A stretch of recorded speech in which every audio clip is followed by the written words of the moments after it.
প্রিয় শ্রোতা, জুলকারনাইন তখনকার সময় সমগ্র বিশ্বের বাদশা ছিলেন।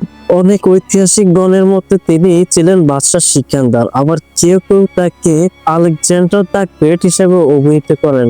অনেকের ভাষ্যমতে জুলকারনাইন পৃথিবীতে প্রায় 200 বছর শাসন করেছিলেন। জুলকারনাইন চেয়েছিলেন যে পৃথিবীতে যেন সুশাসন দীর্ঘদিন ধরে প্রতিষ্ঠিত থাকে, আর তাই তিনি আবহাওয়ার পানির সন্ধানে বেরিয়ে পড়লেন। মাশরিক থেকে মাগরিব পর্যন্ত তিনি ছুটে চলেছিলেন আবহাওয়াতের সন্ধানে। তিনি কিন্তু একা ছিলেন না, তার সাথে ছিলেন খিজির বা খিদির আলাইহিসসালাম। তারা দুজনেই আবহাওয়াত বা অমরত্ব লাভের জন্য মাশরিক থেকে মাগরিব পর্যন্ত তারা আবহাওয়াতের সন্ধানে ছুটে বেরিয়েছিলেন। তারা কখনো একত্র হয়ে কখনো বিচ্ছিন্ন হয়ে আবহাওয়াতের সন্ধানে বেরিয়ে পড়েছিলেন। তিনি যখন ওই পানির কাছাকাছি পর্যন্ত গেলেন, তখন প্রায় আবহাওয়াতের পানি নিচে নেমে যেতে লাগলো, অর্থাৎ ওই আবহাওয়াতের পানি তখন উঠে আবার নিচে চলে যেতে লাগলো। আর ঠিক এক সময় খিজির আলাইহিসসালাম দ্রুত ওখানে গেল এবং তিনি ওই পানি পান করলেন। এরপর তিনি দেখতে পেলেন যে তার ক্লান্তি দূর হয়ে গেল। তিনি দেখলেন যে তার উজ্জ্বলতা বেড়ে গেল এবং তিনি বুঝতে পারলেন যে তিনি আবহাওয়াতের সন্ধান পেলেন। এরপর খিজির আলাইহিসসালাম দ্রুত সেই স্থান ত্যাগ করতে চাইলেন এবং তিনি চাইলেন যে জুলকারনাইনকে সে পথের বা সে অনুসন্ধান দেওয়ার জন্য, যাতে জুলকারনাইন সে আবহাওয়াতে পানি পান করতে পারে। কিন্তু অচিরে বা দ্রুত খিজির আলাইহিসসালাম তার হাতে থাকা সেই মণিমুক্ত পাথরটি হারিয়ে ফেলেন। এর ফলে খিজির আলাইহিসসালাম পথ ভুলে যায় এবং পথ হারিয়ে ফেলে। পবিত্র কোরআনের সূরা কাহাফে মুসা আলাইহিসসালামকে আল্লাহ বলেন, হে মুসা, তুমি এই পৃথিবীর সবচেয়ে জ্ঞানী ব্যক্তি নন, তোমার থেকেও জ্ঞানী ব্যক্তি পৃথিবীতে রয়েছে, সুতরাং তুমি জ্ঞান নিয়ে অহংকার করো না। তখন মুসা আলাইহিসসালাম বলেন যে, হে আমার রব, আমার থেকে পৃথিবীতে কে এমন জ্ঞানী ব্যক্তি, আমি তাকে দেখতে চাই। আল্লাহ তাআলা মুসা আলাইহিসসালামের কথা রাখলেন এবং বললেন, হে মুসা, তুমি তোমার সাথে একটি মৃত মাছ রাখো, একটি নৌকা করে সাগর পাড়ি দাও। হঠাৎ করে যখন দেখবে যে মাছটি জীবিত হয়ে সাগরের দিকে চলে গেছে, তখন তুমি খিজির আলাইহিসসালামের দেখা পাবে। সম্মানিত প্রিয় শ্রোতা, আশা করি সকলে ভালো আছেন। ইতিহাসে বহু রহস্য আছে, বহু ঘটনা আছে, তবে সবচেয়ে গভীর রহস্যগুলোর মধ্যে একটি আবহাওয়াতের পানি। যে পানি পান করার পর মানুষ দীর্ঘজীবী লাভ করে বা অমরত্ব লাভ করেন।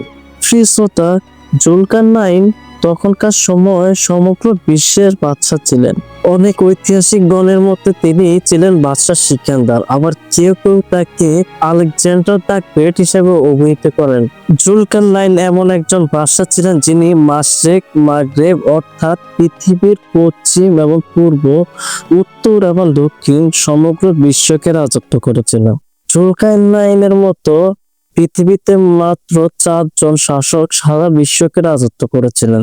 তাদের মধ্যে হচ্ছেন 2 জন আল্লাহর প্রেরিত বান্দা, যাদের মধ্যে একজন ছিলেন জুলকারনাইন আর আরেকজন ছিলেন নবী সুলাইমান আলাইহিস সালাম। আজকে আমরা জানাবো আবহাওয়াতে পানি কি, এই পানি পান করলে কেন দীর্ঘজীবী লাভ করেন বা অমরত্ব লাভ করেন, এই পানি কে পান করতে পেরেছিলেন এবং জুলকারনাইন খিজির আলাইহিস সালাম কেন আবহাওয়াতের পানির জন্য মাশরিক থেকে মাগরিব অর্থাৎ পৃথিবীর পশ্চিম থেকে পূর্ব দিকে কেন ছুটে বেরিয়েছিলেন, আমরা সেই বিষয়ে আলোচনা করব। এবং তারই সাথে ইয়াজুজ এবং মাজুজ, জুলকারনাইন বাদশা থাকা অবস্থায় যখন পৃথিবীতে ফিতনা ফাসাদ সৃষ্টি করেছিলেন, তখন জুলকারনাইন ইয়াজুজ এবং মাজুজের জন্য একটি বিশাল দেওয়াল বা প্রাচীর নির্মাণ করার। তার ফলে আজ পর্যন্ত ইয়াজুজ এবং মাজুজ সেই প্রাচীর ভাঙতে পারেনি। আজকের এই ভিডিওতে আমরা সকল বিষয়গুলো বিস্তারিতভাবে তুলে ধরার জন্য চেষ্টা করব, যাতে আপনাদের মনে আর কখনো কোনো প্রশ্ন না থাকে। এবং খিজির আলাইহিসসালাম বা খিদির আলাইহিসসালাম সম্পর্কে আলোচনা করব। খিদির আলাইহিসসালামের সাথে নবী মুসা আলাইহিসসালাম কেন দেখা করতে চেয়েছিলেন এবং কেন দেখা করেছিলেন, তার থেকে কি শিক্ষা লাভ করেছিলেন। আর আমাদের মূল ভিডিওর মূল গন্তব্য হচ্ছে আবহাওয়াতের পানি। কেন জুলকারনাইন এবং খিদির আলাইহিসসালাম একই সঙ্গে আবহাওয়াতের পানির সন্ধানে বেরিয়ে গেলেন। খিজির আলাইহিসসালাম আবহাওয়াতের পানির সন্ধান পেলেও জুলকারনাইন সারা পৃথিবী ছুটে বেরিয়েও গভীর সন্ধান করিয়েও আবহাওয়াতে পানি পানলে। আমাদের ভিডিওটি যদি ভালো লাগে তাহলে অবশ্যই একটি সাবস্ক্রাইব করে দিবেন এবং বেল আইকন বাজিয়ে রাখবেন এবং শেয়ার করে অন্যকে জানিয়ে দেওয়ার সুযোগ করে দিবেন। প্রিয় শ্রোতা, পবিত্র কোরআনের সূরা কাহফে আল্লাহ তাআলা এমন এক বাদশার কথা বলেছেন যাকে দুই সিংহলা বা জুলকারনাইন হিসেবে আখ্যায়িত করা হয়েছে। এই নামের কারণ তিনি পৃথিবীর দুই প্রান্তে পৌঁছেছিলেন, অথবা তিনি মাশরিক থেকে মাগরিব অর্থাৎ পশ্চিম থেকে পূর্ব দিকে রাজত্ব করেছিলেন, তাই তাকে জুলকারনাইন হিসেবে আখ্যায়িত করা হয়েছে। অনেক ঐতিহাসিকগণ তাকে বাদশাহ সিকান্দার বা আলেকজান্ডার দ্য গ্রেট হিসেবে আখ্যায়িত করেন, কিন্তু এটা সত্যি নয়, কারণ জুলকারনাইন কখনো আলেকজান্ডার দ্য গ্রেট ছিলেন না। আলেকজান্ডার ছিলেন একজন মুশরিক, আর জুলকারনাইন ছিলেন আল্লাহর প্রদত্ত এক বান্দা, যিনি সুলাইমান আলাইহিস সালামের মতো আল্লাহর প্রদত্ত শাসন বা ক্ষমতা লাভ করেন। একমাত্র আল্লাহর তাওহীদ বা আল্লাহর বাণী সাধারণ মানুষের কাছে পৌঁছে দেওয়ার জন্য। তাই নিঃসন্দেহে আমরা বলতে পারি যে জুলকারনাইন একজন আল্লাহ প্রদত্ত বাদশাহ এবং একজন ন্যায়পরায়ণ শাসক। সমগ্র পৃথিবীর বাদশাহ জুলকারনাইনের শাসনামলে পৃথিবীর উত্তর অঞ্চলে এক জাতি বসবাস করত, আর ওই অঞ্চলে ইয়াজুজ মাজুজ প্রায় পেতনা পশা সৃষ্টি করত। তারা পৃথিবীতে অরাজকতা সৃষ্টি করত, নানান রকম অত্যাচার নিগ্রহ শুরু করেছিল। ইয়াজুজ এবং মাজুজ তারা ছিলেন বিশাল আকৃতির, তারা ছিলেন কুৎসিত এবং ভয়ঙ্কর রূপের। তারা পৃথিবীতে মানুষদেরকে হত্যা করত, বিভিন্ন ধরনের পেতনা পশা সৃষ্টি করত। পৃথিবীর উত্তর অঞ্চলের উত্তর পর্বতমালার বাসীগণ যখন জুলকারনাইনের কাছে এই অভিযোগ করেন, হে মহান বাদশাহ, আপনি আমাদেরকে ইয়াজুজ এবং মাজুজের হাত থেকে রক্ষা করুন, তারা পৃথিবীতে পেতনা পশা সৃষ্টি করছে, আপনি আমাদের থেকে কিছু উপঢৌকন নেন এবং আমাদেরকে একটি প্রাচীর নির্মাণ করে দিন, যাতে ইয়াজুজ এবং মাজুজের হাত থেকে আমরা রক্ষা পাই। অতঃপর বাদশাহ জুলকারনাইন বললেন, তোমরা আমাকে কর বা উপঢৌকন কিছুই দিতে হবে না, তোমরা সামান্য শ্রম দাও আমাদের সাথে, তাহলে আমি বিশাল প্রাচীর নির্মাণ করে দিতে পারবো। অতঃপর বাদশাহ জুলকারনাইন তার সমস্ত সৈন্যদের নিয়ে এক বিশাল প্রাচীর নির্মাণ করেন এবং প্রাচীরের মধ্যে লোহা এবং তামা গলিত সীসা ঢেলে দেয়। এর ফলে আজ পর্যন্ত ইয়াজুজ মাজুজ সেই সীসা ডালা প্রাচীরকে এখন পর্যন্ত ভাঙতে পারেনি। তারা প্রতিদিনই ভাঙার চেষ্টা করে, সকাল থেকে সন্ধ্যা পর্যন্ত তা একটু একটু করে ভাঙতে থাকে, কিন্তু সন্ধ্যা হলে তারা অবশিষ্ট অংশ ভাঙতে না পেরে চলে যায়। ইয়াজুজ এবং মাজুজ যতদিন না পর্যন্ত ইনশাআল্লাহ আমরা আগামীকাল ভাঙতে পারবে এই কথাটি বলতে না পারবে, ততদিন পর্যন্ত তারা এই সীসা ডালা প্রাচীরের ভিতরে আবদ্ধ থাকবে। চলুন এবার একটু খিজির আলাইহিস সালাম সম্পর্কে জেনে আসি। পবিত্র কোরআনের সূরা কাহফে মুসা আলাইহিস সালামকে আল্লাহ বলেন, হে মুসা, তুমি এই পৃথিবীর সবচেয়ে জ্ঞানী ব্যক্তি নন, তোমার থেকেও জ্ঞানী ব্যক্তি পৃথিবীতে রয়েছে, সুতরাং তুমি জ্ঞানী অহংকার করো না। তখন মুসা আলাইহিস সালাম বলেন যে, হে আমার রব, আমার থেকে পৃথিবীতে কে এমন জ্ঞানী ব্যক্তি, আমি তাকে দেখতে চাই। আল্লাহ তাআলা মুসা আলাইহিস সালামের কথা রাখলেন এবং বললেন, হে মুসা, তুমি তোমার সাথে একটি মৃত মাছ রাখো, একটি নৌকা করে সাগর পাড়ি দাও, হঠাৎ করে যখন দেখবে যে মাছটি জীবিত হয়ে সাগরের দিকে চলে গেছে, তখন তুমি খিজির আলাইহিস সালামের দেখা পাবে। মুসা আলাইহিস সালাম ঠিক ফ্রাই করা একটি মাছ সাথে নিলেন এবং একটি নৌকা করে সাগর পাড়ি দিলেন। মুসা নবী অনেক ক্লান্ত ছিলেন, তাই একটি পাহাড়ের কাছে বা একটি দ্বীপের কাছে ঘুমালেন। হঠাৎ করে একটি ঝর্ণার পানি মাছটির উপর ছিটকে পড়লো, সাথে সাথে মাছটি জীবিত হয়ে সাগরের দিকে পতিত হলো। এরপর তারা বুঝতে পারলো যে আশেপাশে খিজির আলাইহিস সালাম হাঁটতেছেন বা অবস্থান করতেছিলেন। কিছুক্ষণ পর তারা খিজির আলাইহিস সালামের সাথে দেখা করলেন এবং কুশল বিনিময় করলেন। পরবর্তীতে খিজির আলাইহিস সালাম মুসা আলাইহিস সালামকে তার সাথে নিয়ে গেলেন। আজ যাওয়ার সময় খিজির আলাইহিস সালাম দেখলেন যে নৌকাকে জলদস্যুরা আক্রমণ করতে এসেছে, বলে খিজির আলাইহিস সালাম নৌকাটিকে ফুটো করে দিলেন যাতে জলদস্যুরা ওটি নিয়ে যেতে না পারে। এদিকে মুসা আলাইহিস সালাম জানতে চাইলেন যে কেন আপনি নৌকাটিকে ফুটো করতেছেন, কেন নৌকাটিকে ক্ষয় করে নষ্ট করতেছিলেন। অতঃপর খিজির আলাইহিস সালাম বললেন যে এই নৌকাটিকে যদি আমি ফুটো না করতাম তাহলে জলদস্যুরা এই নৌকাটিকে নিয়ে যেত, তাই আমি ফুটো করেছিলাম। এর পরবর্তীতে আবারও খিজির আলাইহিস সালাম একটি শিশুকে দেখলেন এবং তাকে হত্যা করলেন। ঠিক এর পরবর্তীতে মুসা আলাইহিস সালাম জিজ্ঞেস করলেন যে আপনি এই বাচ্চাটিকে কেন হত্যা করলেন? পরবর্তীতে খিজির আলাইহিস সালাম বললেন যে এই শিশুটি একটি জালেম হবে, তাই আমি তাকে হত্যা করলাম। এর পরবর্তীতে খিজির আলাইহিস সালাম একটি দেওয়াল নির্মাণ করে দিলেন।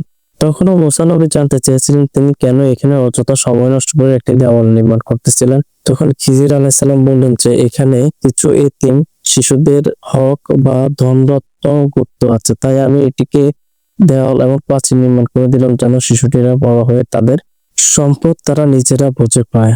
এরপর মুসা আলাইহিস সালামকে খিজির আলাইহিস সালাম তার সম্পদ ত্যাগ করার নির্দেশ দিলেন, কারণ এই ঘটনার মূল উদ্দেশ্য ছিল আল্লাহ তাআলা মুসা আলাইহিস সালামকে বোঝাতে চেয়েছিলেন যে তোমার থেকে পৃথিবীতে জ্ঞানী ব্যক্তি আছে, মহান রাব্বুল আলামিনের রহম দয়া ব্যতীত কোনো কিছু সম্ভব নয়। মহান রাব্বুল আলামিন মুসা আলাইহিস সালামকে এই বার্তাটি দিতে চেয়েছিলেন। শ্রোতা, পরিশেষে আমরা আবেহায় সম্পর্কে বিস্তারিত জেনে এই গল্পের ইতি টানবো। সকলে ধৈর্য ধরে ভিডিওটি দেখুন। ধন্যবাদ।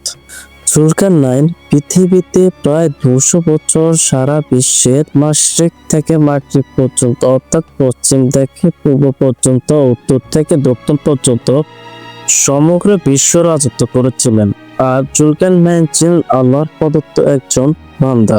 অনেকের ভাষ্যমতে জুলকারনাইন পৃথিবীতে প্রায় 200 বছর শাসন করেছিলেন। জুলকারনাইন চেয়েছিলেন যে পৃথিবীতে যেন সুশাসন দীর্ঘদিন ধরে প্রতিষ্ঠিত থাকে, আর তাই তিনি আবেহায়াত পানির সন্ধানে বেরিয়ে পড়লেন। মাশরিক থেকে মাগরিব পর্যন্ত তিনি ছুটে চলেছিলেন আবেহায়াতের সন্ধানে। তিনি কিন্তু একা ছিলেন না, তার সাথে ছিলেন খিজির বা খিদির আলাইহিস সালাম। তারা দুজনেই আবেহায়াত বা অমরত্ব লাভের জন্য মাশরিক থেকে মাগরিব পর্যন্ত তারা আবেহায়াতের সন্ধানে ছুটে বেরিয়েছিলেন। তারা কখনো একত্র হয়ে কখনো বিচ্ছিন্ন হয়ে আবেহায়াতের সন্ধানে বেরিয়ে পড়েছিলেন, কিন্তু জুলকারনাইন কোথাও তন্ন তন্ন করে আবেহায়াতের পানির সন্ধান পাননি।